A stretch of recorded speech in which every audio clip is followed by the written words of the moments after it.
अति घाई संकटात जाई असं मी का म्हणते ना, हे तुम्हाला मी व्हिडिओमध्ये पुढे सांगते. त्यासाठी माझा व्हिडिओ पूर्ण बघा.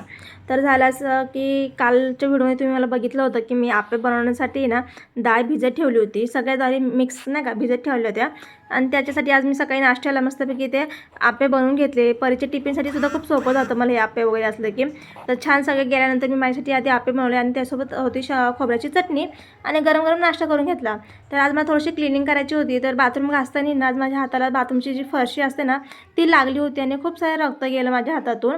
पण ज्यावेळेस लागलं त्यावेळेस मला काहीच जाणवलं नाही.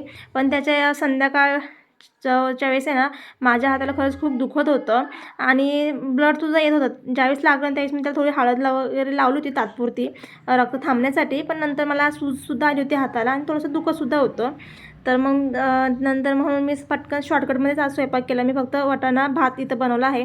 तसं तर मला मम्मीने सांगितलं होतं काही बनवू नको, मी आल्यानंतर मी काही बनवते.